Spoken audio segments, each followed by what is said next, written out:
Perth వేదికగా team India Australia జట్ల మధ్య జరిగిన మొదటి వన్డే మ్యాచ్లో ఇరు జట్లు పోటాపోటీన తలపడతాయని భావించిన అభిమానులకు నిరాశే మిగిలింది.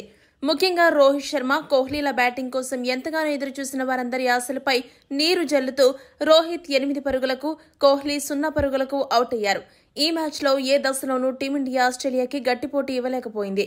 ఈ రోజు టీమిండియా ప్రదర్శన, ముఖ్యంగా రోకో జోడీ పర్ఫార్మెన్స్ కి హార్ట్ బ్రేక్ అయింది.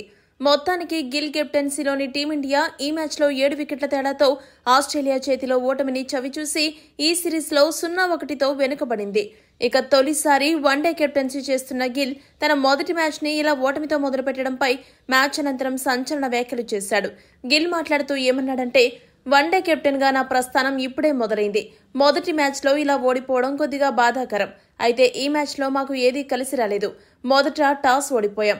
ఆపై వర్షం కారణంగా మా బ్యాటింగ్ కి నిరంతరం అంతరం కలిగింది. అది మా కాన్సంట్రేషన్ ని డిస్టర్బ్ చేసింది.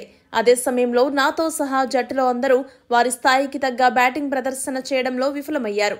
పవర్ ప్లేలోనే మేము టాప్ 3 వికెట్స్ కోల్పోవడం మా జట్టు ప్రదర్శనపై భారీ ప్రభావాన్ని చూపింది. అదే మా ఓటమికి ముఖ్య కారణంగా నిలిచింది.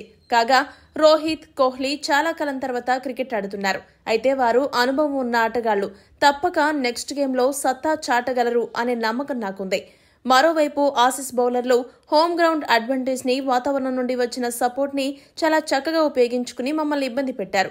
కాగా రాహుల్ కీలక సమయంలో ఒక మంచి ఇన్నింగ్స్ ఆడి మా పరువు కాపాడాడు. బ్యాటింగ్ డెప్త్ ని దృష్టిలో పెట్టుకుని కుల్దీప్ లాంటి టాప్ క్లాస్ బౌలర్ ని పక్కన పెట్టాల్సి వచ్చింది. కొన్నిసార్లు జట్టు ప్రయోజనాల కోసం కఠిన నిర్ణయాలు తప్పవు. ఇక మా బౌలర్లు వారి ప్రయత్నం వారు చేశారు. తప్పక మా తప్పులు సరిదిద్దుకుని రెండో వన్డేలో పుంజుకుంటామనే నమ్మకం నాకుందని గిల్ ముగించాడు. ఈ వీడియో గనక మీకు నచ్చినట్టయితే లైక్, షేర్, కామెంట్ చేయండి. మరిన్ని స్పోర్ట్స్ అప్డేట్స్ కోసం మా ఛానల్ను సబ్స్క్రైబ్ చేసుకోండి.